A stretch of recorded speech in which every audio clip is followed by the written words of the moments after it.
Welcome back to another episode of the CSK8 podcast. My name is Jared O'Leary. Each week of this podcast is either a solo episode where I unpack some scholarship in relation to computer science education, or an episode with a guest or multiple guests. In this week's particular episode, I'm having a conversation with a coworker at Boot Up, and her name is Ashley Waring. In this discussion, we chat about Ashley's experiences with integrating CS in the classroom, lessons learned providing professional development for new to CS educators, what Ashley learned helping write Alabama's CS standards and providing support after the rollout, language and oppression in standards development, why focusing on college degrees as an end goal might not be as important as focusing on lifelong learning, and so much more. As always, there are many links in the show notes that you can find at jaredoleary.com, including a link to bootuppd.org, which is the nonprofit that I work for where I create 100% free coding curriculum. So if you want to dive deeper into any of the resources that are mentioned in this particular episode, such as some of the podcasts that I mentioned, or even some of the books like by James Paul G., make sure you check out the show notes. And with that, we will now begin the interview with Ashley. I'm Ashley Waring. I'm a Boot Up PD facilitator.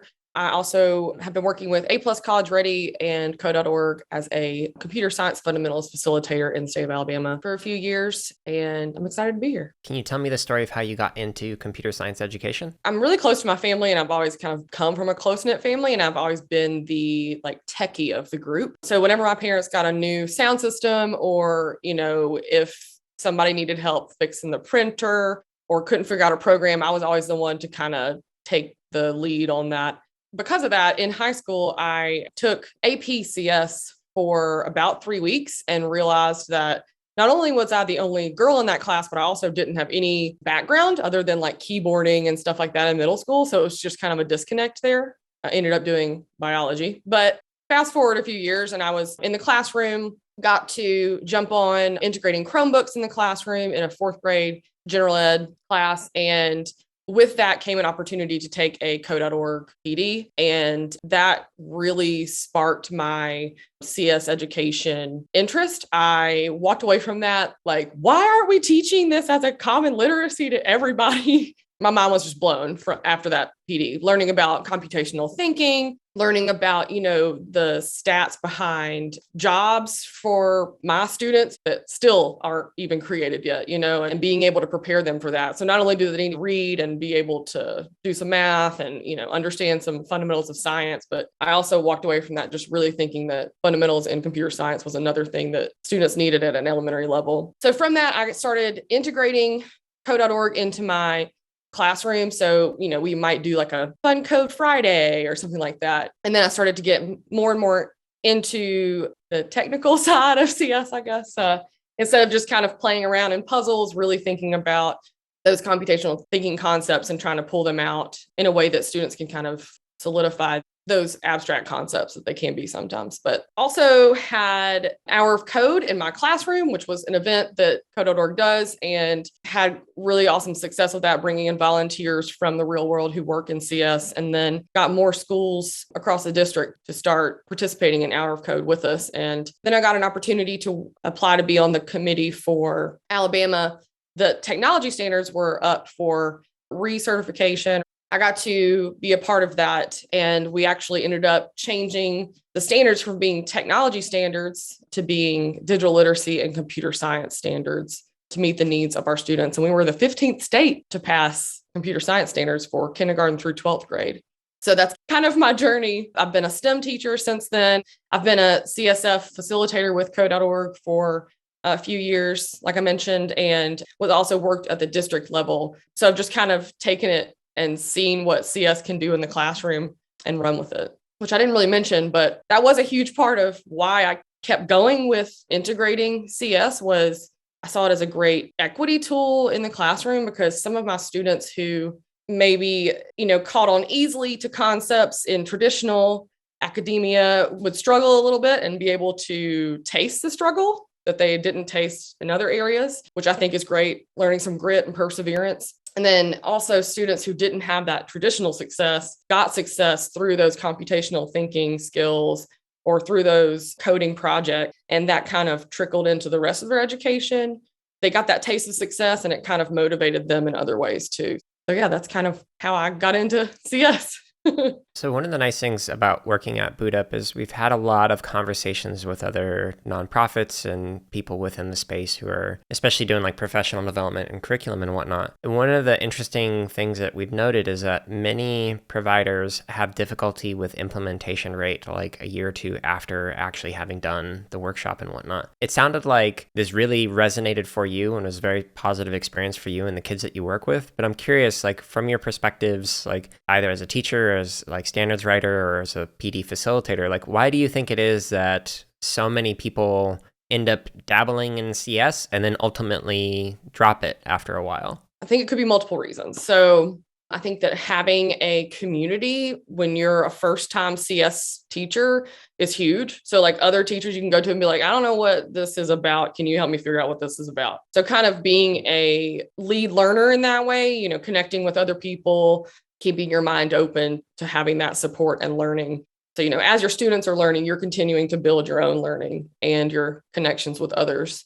In certain scenarios, I could see where teachers, the first year students get the basics, get the foundations, and that's what the teacher has a great understanding of. But then when the second year comes around and there's more, deeper problem or deeper projects, deeper coding concepts involved, teachers can be intimidated by that. And if they don't have that support, that team, then maybe they just kind of drop off or it just doesn't become a priority. And another thing could be, do they have support from their admin? Is there an interest in the community? Do they have that external support in continuing that learning as well? So I spent weekends, weeknights, so-called breaks and holidays learning several different languages and just diving deeper into programming and computer science. But I'm wondering, because there wasn't opportunities for me to spend class time or school time to do professional development, basically. I had to do it on my own. And I know most teachers don't have that luxury. Did you have the luxury of being able to learn it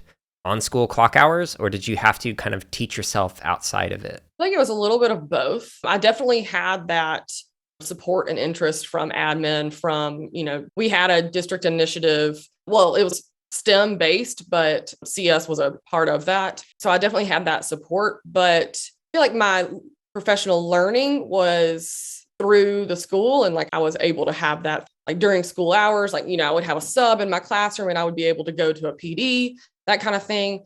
But I feel like the community building was very much outside of my school's realm or support or capabilities, I guess.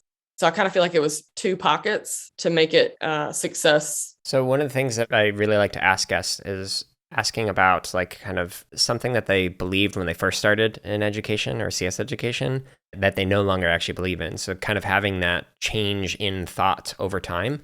Because I myself have like had many things where I'm like, oh yeah, this is awesome, the greatest thing ever. And then I look back on that and go, yeah, I would have done that differently. And I do that differently right now.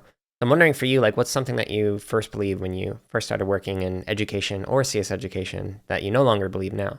One that sticks out to me is that I used to think, like I became a new teacher, I'm getting my kids ready for college.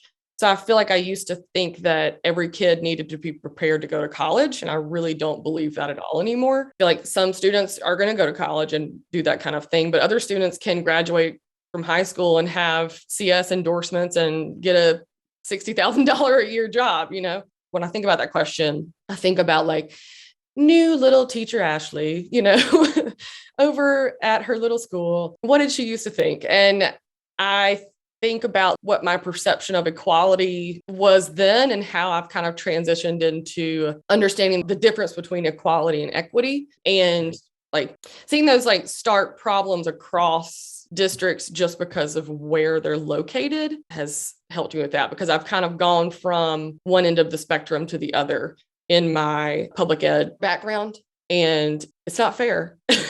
It's not fair. So I think that was a big thing. I just kind of thought that everybody got the same thing because that's what I was taught, but it didn't, I've noticed it's not, it's not. So, yeah, I think once people actually start teaching in multiple different schools and communities, then it makes it easier to see just how drastically different one person's education can be from another. Yeah. Just because of where you grew up, or where you were born, or yeah. I'm curious about this question. I haven't asked it in a while, but I like asking guests this question. So what's something related to education that you're really good at, or really knowledgeable at, that most people don't know about you? I love biology. I've always been fascinated by, genetics or osmosis, like anything broadly under biology. I kind of got a spark again for biology when I was a STEM teacher, and I did this virtual reality Google expedition with my students, and it was looking through the eyes of different animals. And on one side you could see what we as humans see, on the other side you can see what animals see. I mean, I probably taught that lesson 30 times, 35 times. And every time I was more excited. Were you always interested in that subject area? And if not, how did you develop that interest? So remember, I took AP CS for a minute.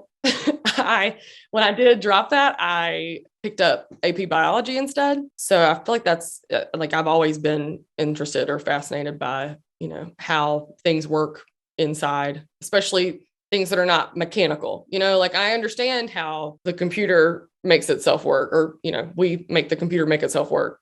But it's fascinating to me that our cells work without being programmed, I guess. So those natural programs, natural algorithms, natural builds, it's really cool to me. So if I'm wondering, could you paint a picture of what an ideal CS and learning environment would look like for you? Yes. Do you have a paintbrush? In the other room. So to me, an ideal CS learning environment would be not a quiet place. I mean, you could definitely, I feel like you could sense some, focus and collaboration, but not a quiet place. I think that students in that kind of environment are talking to each other, talking to the teacher.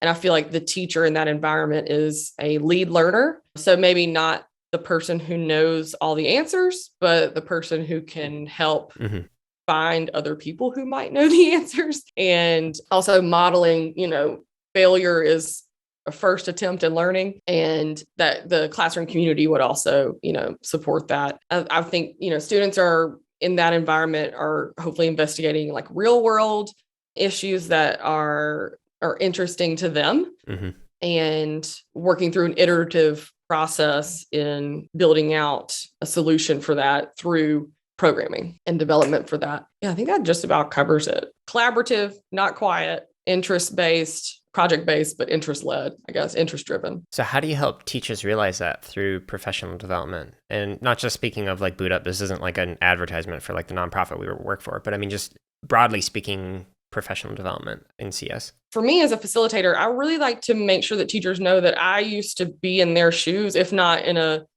less knowledgeable place than they're in, and I also like to model being a lead learner. Maybe I'm the expert in the room, but I'm not the expert, period. But I can help you find the answer if I don't know it, And then I also think getting teachers connected to other teachers, whether it's in their school, in their grade, in their district, or just who have experienced the same thing in a context that's relatable to them, getting them connected so they can feel that support within an actual professional development, setting norms of everybody is here learning. We're all going to be vulnerable together, and, it's a no judgment zone, right?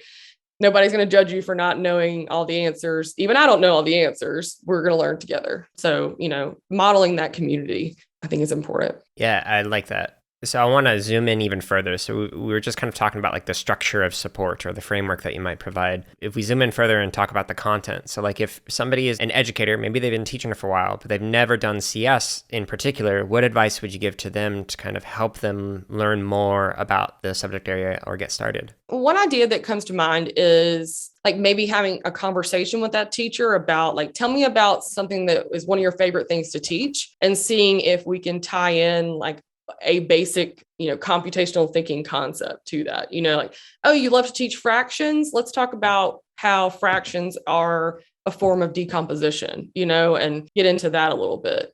So I feel like that's one approach that could kind of help CS be more approachable to that teacher. All right. So I'm wondering if we can now zoom back out, thinking really big picture. So the entire state of Alabama. So you had the opportunity to assist with the standards development there. I'm wondering what's something that you learned through that experience? That's a very, very technical process. It takes a lot of time. It takes a lot of people. But I learned when the state does a course of study, the state is giving districts the what, and the districts get to determine how they do it, right? So we give them the what, which is the standards. These are the bare minimum that you have to teach. And then the district gets to determine, the curriculum or how they're going to actually teach the standards. I also learned like implementation rollout is interesting. So it started with high school for one school year, and then the next school year, middle school was required, and the next school year, elementary school is required. And they did that to help districts train teachers, right? So they have to have, a CS trained teacher at that high school to be able to offer that course to students. And same with middle and elementary. So it's divided out to make it easier for the districts to digest and implement properly, I guess. After the standards got adopted and everything, there's the whole committee created professional development for districts to use to actually learn about the standards, what they mean, because they were so brand new, going from technology to being computer science. Yeah. Lots of jargon and concepts that used to intimidate me, so just trying to make that something that is attainable to everybody. So modeling that equitable access. Yeah, that was smart of the state to do that, because it's one thing to just publish a document on your website and say, here you go, figure it out. It's another thing to actually go and provide some kind of support. Something else that was cool that we did with this course of study that's unique, we decided, since it's, computer science and resources are always changing, for that, we wanted to create a living resource hub for the teachers in the state. And I was able to co-create that with one of the other committee members. And so it was like a one-stop shop of, oh, you're teaching this standard, or you're trying to, look for ideas for how to start integrating into your language arts block. Here's where you can go for that. And then, professional development opportunities and professional learning communities. So all of that in a one-stop page. It's maintained by the state now, but I love that that's a resource that was created for that. So I helped write the Wyoming curriculum. So I was working with the 3-5 band, and it was an interesting process. They created a ton of resources that they ended up sharing after the fact, to try and help support teachers and whatnot. But one of the things that I was constantly thinking through and discussing with my group was the importance of language. So you had mentioned that you decided the what and the teachers decide the how, the districts figure out how they want to implement something. The way that you craft the standards can also have that kind of impact. So if you use language like identify X computer science concept or explain X computer science concept, that gets into the how of doing something rather than explore X computer science concept and whatnot. And you get to choose how you end up doing that. But if you get too granular with the verbiage, then it can be a form of colonization, which standards as a whole are still a form of colonization, which is something that I talked about in the Pedagogy of the Press podcast that I did. And it was something that I was constantly grappling with. While I see the value in setting a direction and highlighting some things, it was still a form of colonizing ways of knowing or ways of being within the classroom. And it wasn't until I had some conversations with John Stapleton and some others who pointed out it's a beacon or a location that you can choose to go to or not. You don't necessarily have to if they are not mandated. But I don't know if you had any similar thoughts or concerns about the standard process in general in relation to is this a form of colonizing? I think that's a great point. I've never thought about it like that. I mean, that resonates with me. And what you said about the verbiage, I instantly got a flashback of the multiple conversations we had about, blooms and what we can use to say. Can we use construct here? Am I allowed to say create, Right. Lots of those. And you can't have any repeat in the same grade band, and I mean, I would love to talk about that. I don't really have any insight on, colonization and standards. Yeah, it can be depending on how things are implemented. If it was, here's a guide, not a mandate, then that's very different than here's the thing that you have to do. And you have to spend equal time on each one of these standards, etc. Like there's many different approaches to it. And I've worked in districts where there were lesson plans that were mandated and you had to teach the same lesson as the other like 50 some odd elementary schools on the same week. And if you weren't, you'd get written up, etc. But then I've also been in districts where it's like, yeah, create whatever you want. Just as long as kids are learning, cool, go for it. So like the first one was definitely a form of colonization. My expertise was not valued. But then the second one, like I thrived in that situation, whereas other teachers were like, I have no idea what to do. I've never done programming. I've never taught it. I'm interested in it, but I don't know what to do. So trying to find that balance, or at least having those options for specific teachers and communities and students and whatnot. I think that's the key, in my opinion, how to provide support without mandating a form of colonization. Yeah, I remember a conversation about, mandating versus just having the standards is how are you going to mandate it? Are you going to fund it too? Yeah. That's an equity issue as well. What about the poor school district? But then you have the super wealthy school district. They're going to have their teachers trained and, by whoever right.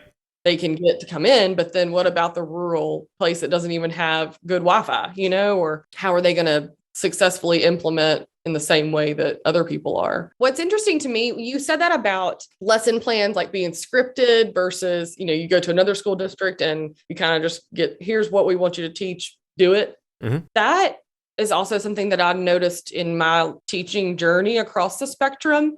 I feel like the school where I started teaching was inner city and Title I, and we had to write our own scripted lesson plans, but we had to here's what I'm going to say, here's what the kids are going to say, and turn them in every week for every single subject, all of that. Yeah. And then I go to a more affluent area and I'm trusted more as a professional to figure out what my kids need. And I feel like that's another huge equity gap too, because for me as a teacher, I don't want to stay in an environment where I'm going to have to write a script every week for every subject, Right. So I'm going to look for another environment that I am not required to do that. But the reason that school was required to do that is because of failing test scores. And they have failing test scores because they're not funded properly and they're not funded properly. It just keeps going. I kind of see it as like this unbreakable cycle or wheel, I guess, a wheel that doesn't break, and I want to break it. Yeah, that first district that I was describing, they'd hand us like the curriculum that was a scripted lesson plan, and what we were supposed to do was add in our transition sentences and highlight those. Like it was literally a script of everything that we had to say and what we were going to do. And the PE department, they literally had I think it was actually a cassette at the time, but they had a audio recording that they would hit play on their boombox, and it would be the same delivery for everyone in the district. And the PE's teacher's role was to just walk around and assist with technique and whatnot. But the lesson was basically taught by an audio recording. So they even took it one step further in the direction of colonizing or oppression on it. So you had mentioned an equity gap. I'm wondering if we could zoom in on the equity gap and specifically talk about what kind of recommendations do you have for teachers who are interested in improving equity and inclusion in CS education? I think that, for it to be equitable, every kid has to be able to have the chance to explore it. And I kind of think of it like Dr. Jeff Gray, who taught me my very first computer science professional development. He is part of the reason why I've, got the computer science bug or bug bite. I don't know. He made this analogy about how we all know how to drive a car.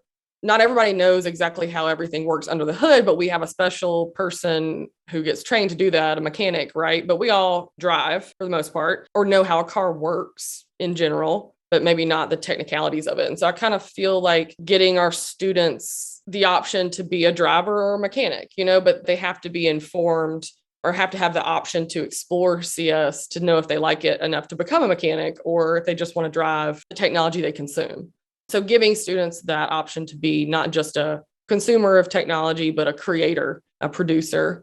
And then I also think including as much diversity as possible in CS content or in CS education. So, having women, having people of color, having LGBTQ included into the videos you're showing your students about a computer scientist or, researching different pioneers or having volunteers come in. And then the, teachers themselves, can we be diverse in that too? Another thing I think is making sure that as much as possible, the content is relative. So, I like to try to include real world scenarios or real world issues that, real world computer engineers might be looking at to solve, and letting students kind of take it and run with it.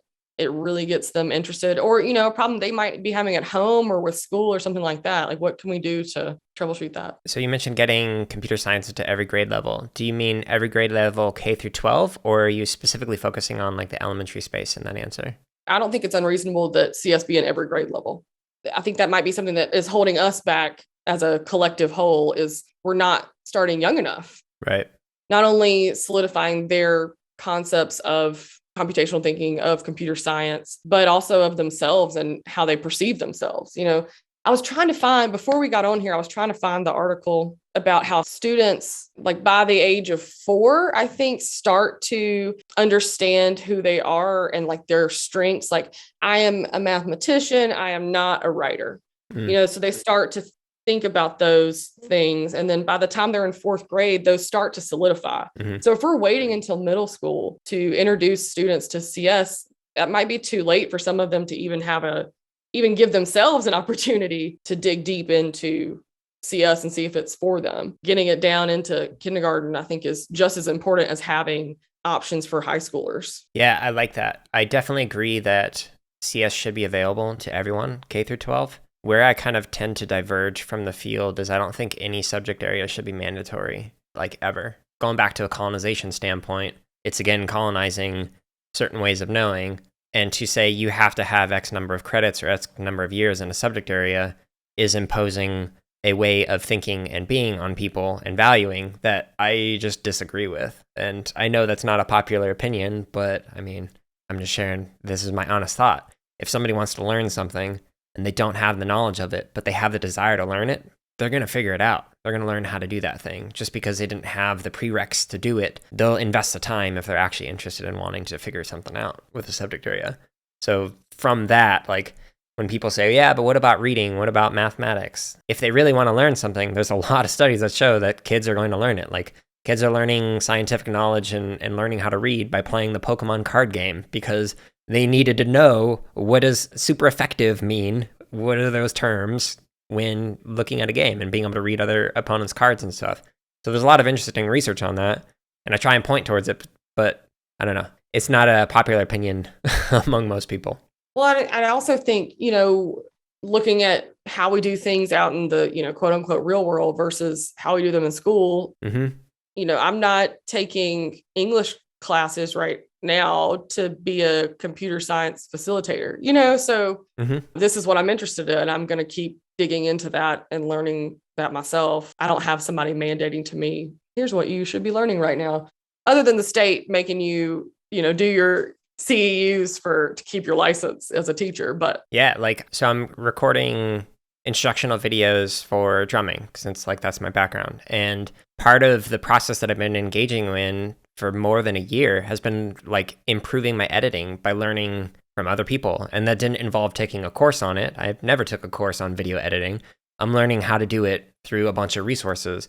And if I had that opportunity to learn in school, I probably would have done it. That would have been cool. But what you were saying, James Paul G talks about this idea of the portfolio selves and how everybody is getting to a point where individualized expertise in an area is so valued, but we are forcing this generalized understanding across generic degrees and whatnot. And so a lot of people are graduating from high school or from university, and they have a similar understanding as their peers because they weren't encouraged to develop this expertise. But what employers are really looking for is the specific expertise. Hey, we want somebody who is the best at social media, not somebody who has a general understanding of communications. We specifically want this thing, not just basics. Yeah. Why we're not getting our kids ready for the jobs that are out there because they need more concentrated, specific skill set, I guess.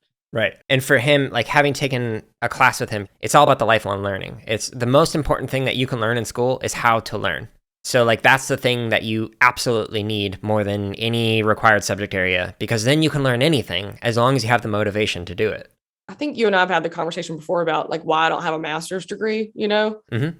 what I wanted to do and become an expert in. I never felt like I needed to meet the criterion of getting a master's. And I always worried that that would keep me from getting opportunities that my peers would get because they have a master's and I don't, but I have Mm-hmm. the same experience, if not more. Yeah, I think I spoke with you about it, but just to kind of share this with podcast listeners, I think that college degrees in particular tend to be overrated. And I know that sounds weird coming from somebody who does have a PhD. Like, it did enable me to do a lot of cool things that I could not do without that degree, but it doesn't mean that everyone should do it. Yes, I think everyone should engage in lifelong learning, but you don't need to go back and get multiple degrees and stuff. Like, for a while there, I was debating, should I get a CS degree, because all my degrees in music education, and then I was like, well, I don't need one. I can learn all the things that I need to know about CS on my own, or I can take like a course if I really want to dive deeper into something, but it's mostly not as useful. The hard part is, okay, well, how do you assess the understanding of somebody in a field? And again, it goes back to like understanding the portfolio of what they bring to the table and really being able to zoom in rather than saying, oh, they have a degree in computer science or in music education or in whatever, so therefore they're qualified to do this thing. Well, maybe. I mean, maybe not. Yeah. No, I love it. Like, I remember like the focus on GPA, like when was the last time somebody asked you what your GPA was in college? Like, yeah. Or like, when was the last time somebody was like, hey, what criteria did you meet in high school to graduate? Like, tell me your courses that you had to, Yep. So it's kind of like we're putting all this pressure on our, kids to, oh, you have to have all these things. This is what people are going to look for. Nobody cares about that stuff. Like, show me your skill set. I've had a couple of conversations with different middle school kids who were like really stressed out, and they were like, I'm getting a lot of pressure because I'm not doing as great in this class and I'm afraid I won't get into college because of it. And I'm like, here's a secret. They're not going to look at your middle school transcripts. Like, yes, try hard, learn as much as you can, do as much as you can to learn everything you want to get out of this class and get the grade that you want to get, but they're not going to look at your transcript. So just breathe a little bit. Yeah. Nobody's looking at your sixth grade stuff. Yeah, I know some undergrads that I've seen, they'll sometimes share their resumes, like for when applying for jobs, they'd share it with like the university supervisors, like, hey, can you provide feedback on this? And sometimes they would include like stuff like, here's my GPA in middle school. And it's like, yeah, the employers aren't going to ask for that. It's nice that you have that information. I'd be able to call in middle school and be like, hey, you remember back in the day? Yeah. But yeah, that's wild. So one of the questions that I like to ask, what do you feel is holding back educators and what can we do about this? I think I kind of touched on one of them about assuming that kindergarten's too young, assuming that fourth grade's too young to start NCS, which I feel like there's a huge push. We're starting to shift that perception. I just want it to happen faster. So getting those opportunities to students, as young as kindergarten and not assuming that they're too young. I mean, podcast listeners probably know this too, but you hand a 2-year-old an iPad and they're probably going to know what to do with it. Let's let them take it and run, but also make them go play outside. Right. I'm not saying give everybody a ton of screen time. I just think that they should have that exposure to CS. I did an interview with Gail Lovely, who has done CS with pre-K. And so if anyone hasn't listened to that yet, I'll include that in the show notes so you can dive deeper into that area. But yeah, that definitely resonates. I agree with it. How do you practice or iterate on your own abilities, either as an educator or in your own understanding of computer science? One way I like to iterate on my abilities is to watch other people in the field. So, other professional development facilitators and, kind of, like I might hear somebody else explain abstraction in a way that I'm like, ooh, maybe that's more attainable than the example that I'm using, and then having discussions with PLCs, even if it's my pocket of facilitators, like having those discussions about how can we, make this better or make this more equitable or make this different. And then something that's hugely important to me is becoming more and more aware. Initially my perception of the gap in computer science was really limited. I thought, it's like, oh, it's just, we need to get more women. There's just more and more nuances to inclusion that I am passionate about learning, so every day is learning, something you should say to be respectful or something you shouldn't to be inclusive. So just trying to navigate that and keep that in the forefront is huge too. Yeah, on the first thing that you mentioned with watching somebody else teach and learning from them, that's one of the reasons why I started posting videos of my classes on my YouTube channel, because I'd present at conferences and talk about, oh, here's what it's like to facilitate multiple programming languages simultaneously. And they'd be like, yeah, but what does it look like?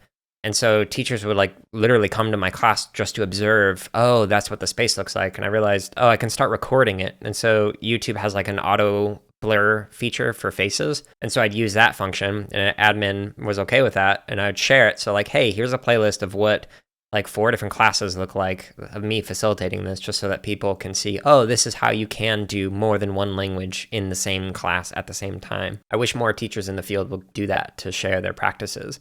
Like we have people who have won like the Teaching Excellence in Computer Science Award from CSTA and Infosys Foundation, but like, what does that look like? It's great that these people are awesome educators, but I want to see them teach so I can learn from them. And seeing it is much more powerful than trying to like read about it, you know? Yeah. I had people who won those awards and things like that, and they have to like describe their classroom. It's like, how do I put that into words? You know, how do I make sure that I'm not leaving anything out there? I forget if it was that award or a different one that I won, but I didn't have to submit any video of myself teaching.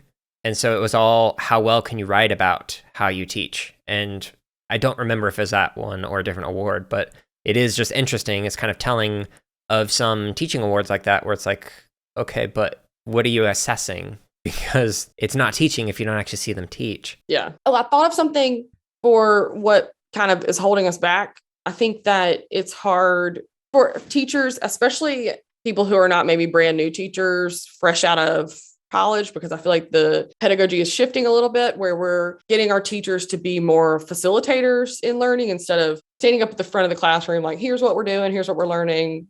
That kind of teaching where we're becoming facilitators. And I feel like that's a huge part of being successful in computer science, is kind of like allowing organized chaos. And that's not always a comfortable place for teachers. Right. And allowing yourself to not have every single answer. So I do think that kind of holds us back. Yeah, I like that. I think teachers need to get more comfortable with being uncomfortable and not knowing.